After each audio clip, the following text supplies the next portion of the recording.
Ooh.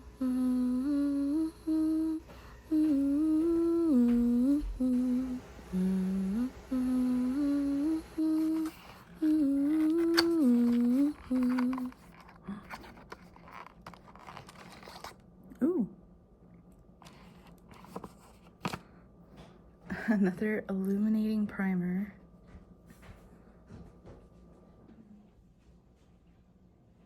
Like it are presented here not as scholarly luxuries reserved for harmony that surrounds us, the grace and glory that is so easily taken for granted. Pajama day? Or? It's just like pajama day stuff. I'm so excited. Wait, did you give William the... Guys, you have to take the trash, eh?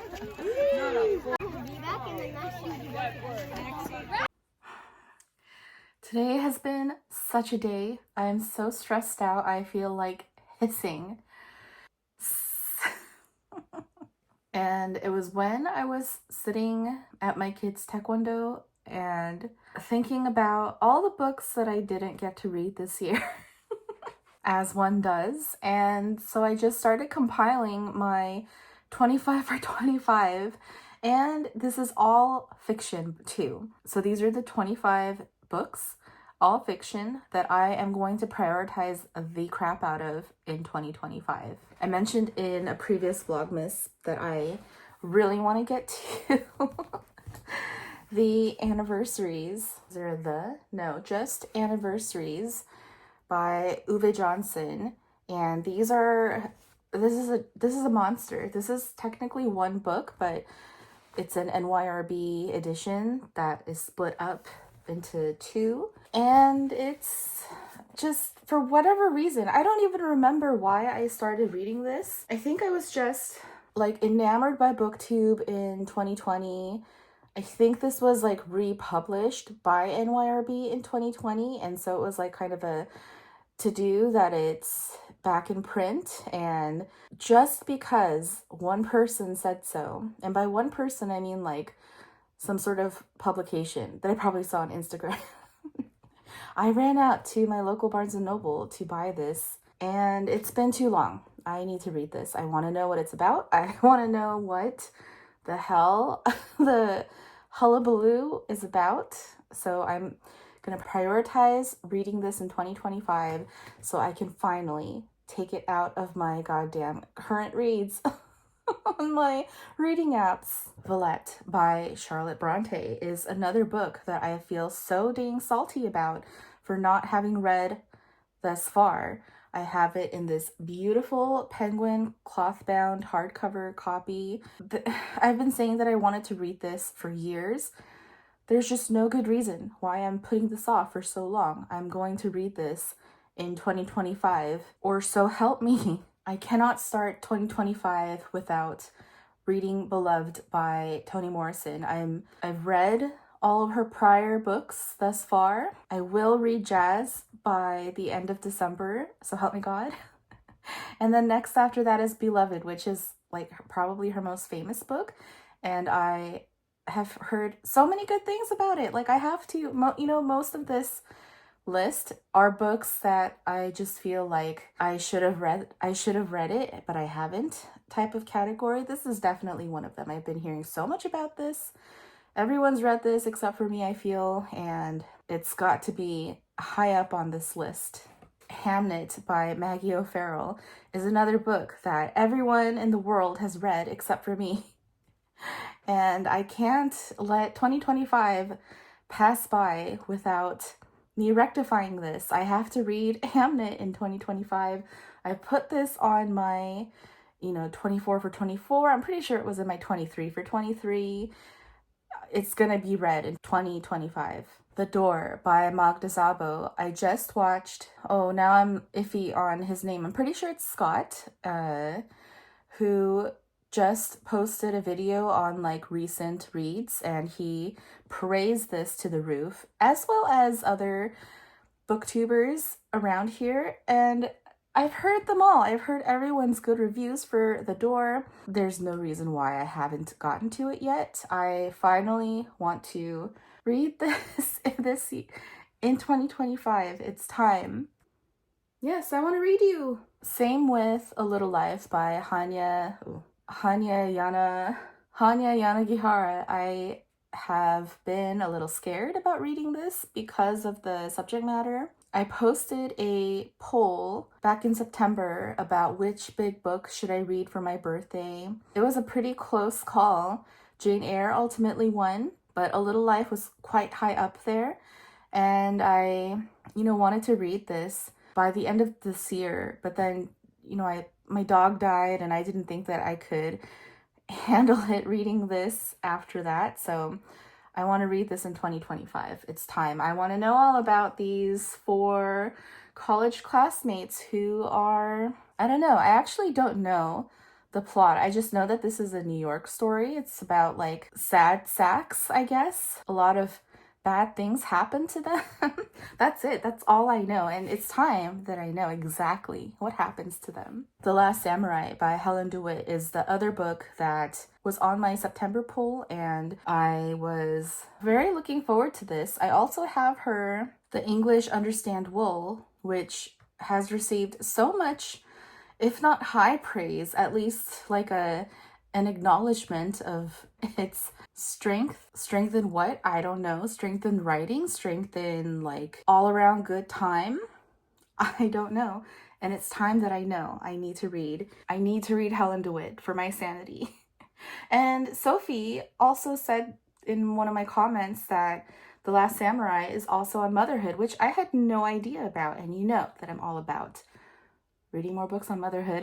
I have not read Franny and Zooey by J.D. Salinger ever. And I know that this is one of Nathan's favorite books of all time. I know that it's referenced all the time across popular culture. And I want to know why. I want to know who Franny and Zooey are. It's almost imperative at this point that I read another J.D. Salinger, who I haven't read since high school. Quartet in Autumn by Barbara Pym is another book that I've been meaning to read since I last read Barbara Pym, which was back in 2021 when I read Excellent Women, and it made like my top 10 books of the year. And I read a lot of books every year, so that really says something. And I've heard everyone say that Quartet in Autumn is the way to go next. So I finally found a copy, and it's supposed to be like her best one, better than Excellent Women. I'm so eager to find out for myself. It's time that I read more Barbara Pym. Yes. The Little Virtues by Natalia Ginzburg is another book that I haven't read, and actually I haven't read any Natalia Ginzburg at all, which I'm like, how? Like, I need to change that. I need to fix that in 2025. So I have a lot of other Natalia Ginzburg books, but I think The Little Virtues might be her most famous, popular ones. So I don't know. This was in my 24 for 24, and I didn't get around to it this year. And so it must take priority in 2025. Almond by Wonpyung Sohn has been discussed over the past couple years.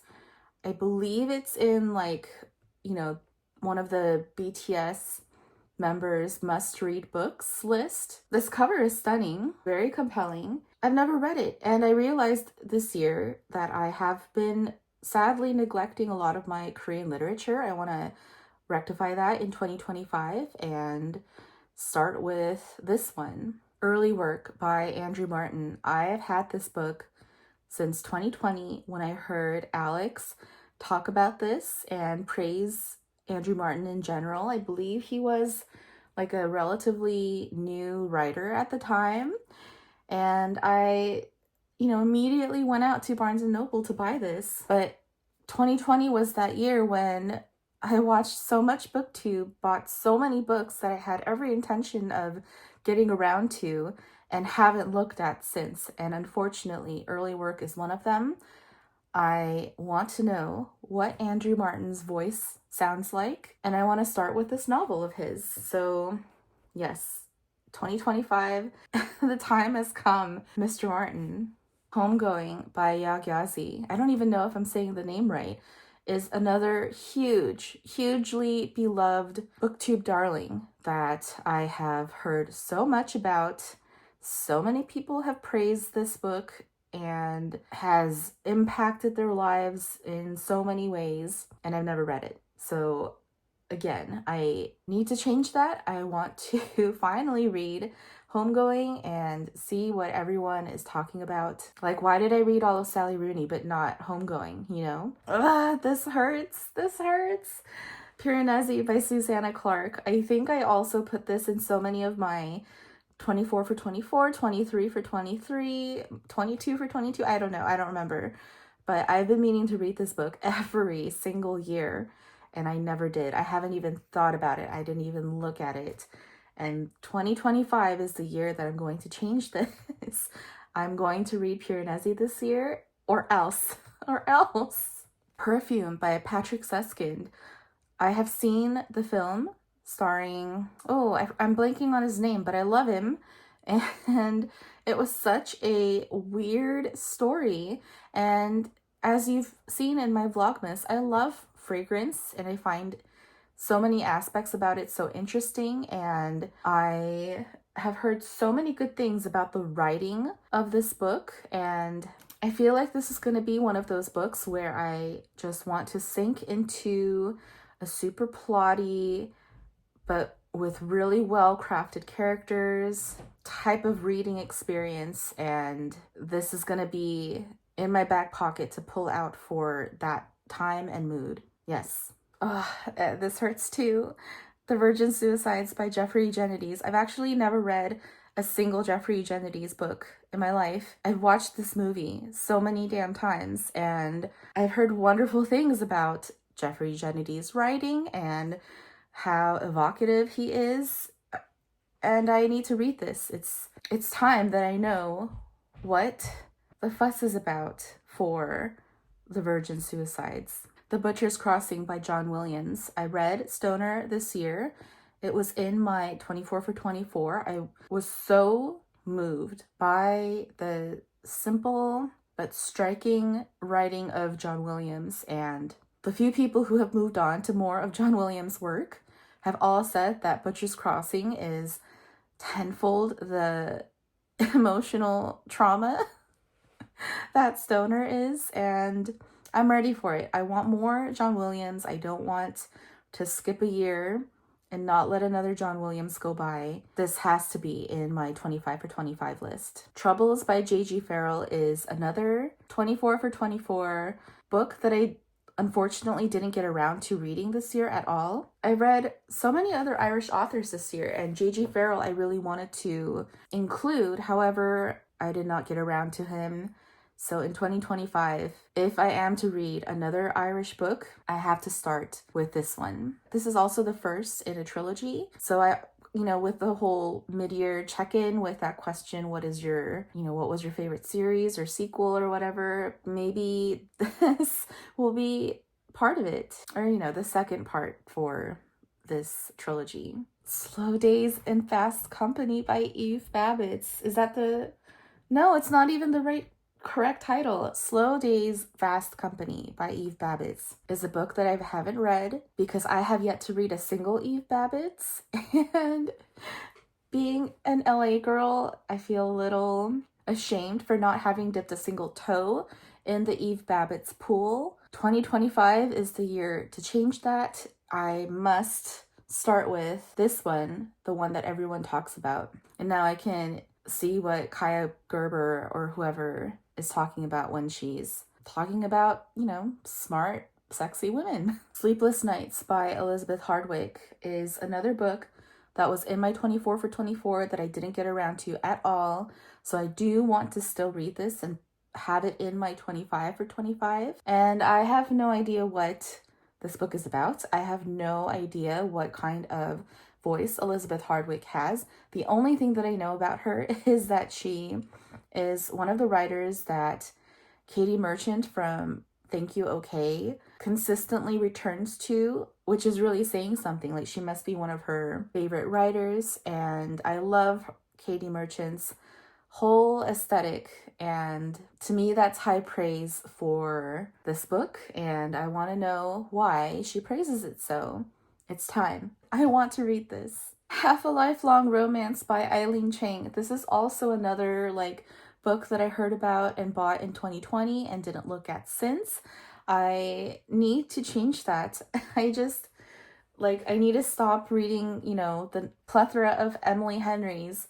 And if I'm in the mood for, I know that this isn't going to be like a romance a la Emily Henry, but I'm saving this for like when I want to read something really passionate. And I believe this should fit the bill. And I need to read Eileen Chang because I haven't read a single Eileen Chang yet.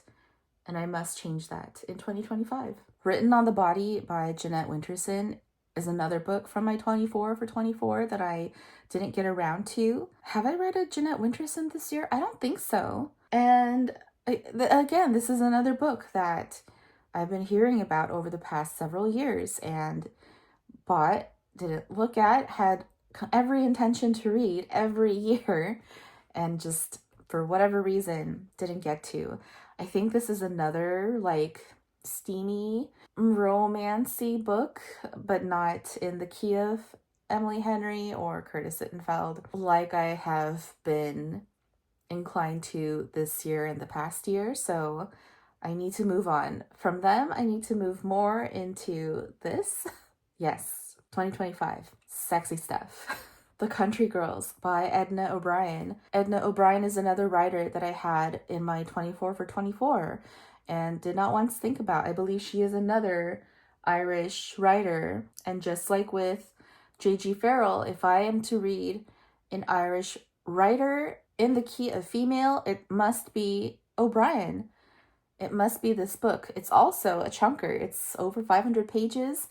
I really get frustrated if I'm reading too many like tinies, so I know that I need to fit in a few chunkers. So I really want to prioritize The Country Girls. I also have been hearing that this story in particular is like the Irish version of the Neapolitan Quartet. So yes, please. March by Geraldine Brooks. I have not read any Geraldine Brooks. I've heard Matthew Sharapa wax poetic on Geraldine Brooks as a writer. I think March in particular plays with the Little Women story narrative. I'm so intrigued by that. I mean, it won the Pulitzer, so this is like a sneaky add-in to my 25 for 25. I want to delve into this writer I've been meaning to all year and didn't get around to. So March by Geraldine Brooks has to be squeezed into 2025. And last but not least, I have this, what's the publisher? Pan? Well, I have this beautiful set of the Cazalet Chronicles by Elizabeth Jane Howard. Volume 1 is The Light Years, and Luke Edward Hall is the illustrator for this edition, with an introduction written by Joanna Lumley. And this is a series of 5 books. I definitely want to read at least the first 2 in the first half of the year. And all I know about this is it's a British middle-class family saga set in the 20th century, like ding, ding, ding. It hits every single bell that I want in like a, I guess you could call it cozy, but just like, this is my comfort zone. And I have no idea. I've never heard of Elizabeth Jane Howard or this Cazalet Chronicles.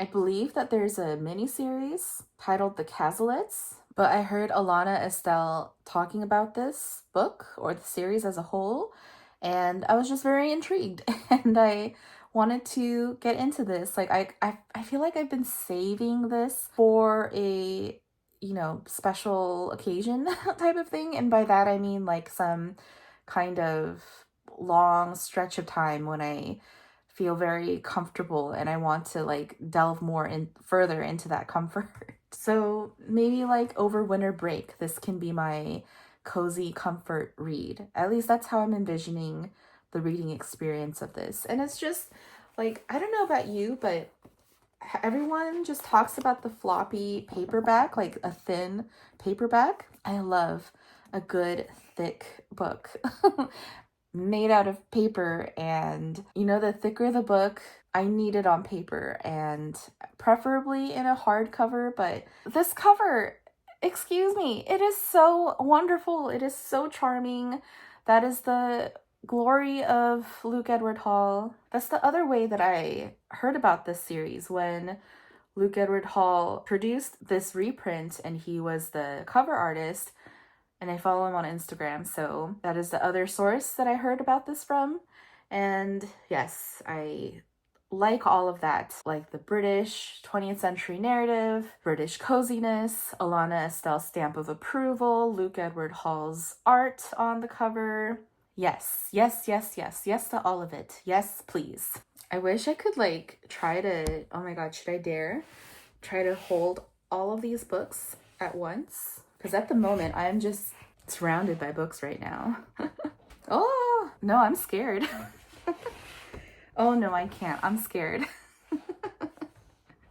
Oh yes, I also have another new, what is this called? Storybook ND of Natalia Ginzburg, The Road to the City, that I bought in New York last summer with this really stunning Cecily Brown painting for the cover, and add this to the pile. Yeah, I'm not gonna attempt the thumbnail for this. Oh my gosh, thumbnail! If this all falls, I'm blaming you guys. I mean, at this point, I'm not even gonna make it in the thumbnail. Yeah, this isn't gonna work. So,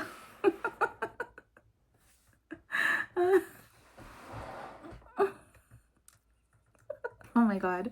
So, that's all for today. I had such a stressful day today. Everything had to happen today, of course. And so I was extremely busy and stressed out unnecessarily. I stressed myself out. I don't need to be this stressed out on a busy day. And I was half worried about what to talk about for today's Vlogmas, since I didn't really get that much footage. And I was just stewing in my car, but I was thinking about, what I was trying to self-soothe by thinking about what books I'm going to read next year. And I realized this is going to have to be a 25 for 25 type of Vlogmas video. So thank you for watching. I will see you tomorrow. Bye. I always forget to say, but let me know in the comments what your reading experience was for these books. If you have any suggestions, like what time of year, what kind of mood any of these books are more suitable for. And I would love to know. I was feeling so salty just from my day, but talking about the books really helped. And so now I'm in such a giddy mood as I'm editing this. And yes, I would love to hear. I always forget to ask this, but I would love to hear from you guys any thoughts, suggestions, advice, experiences for any of the books mentioned. Thank you so much.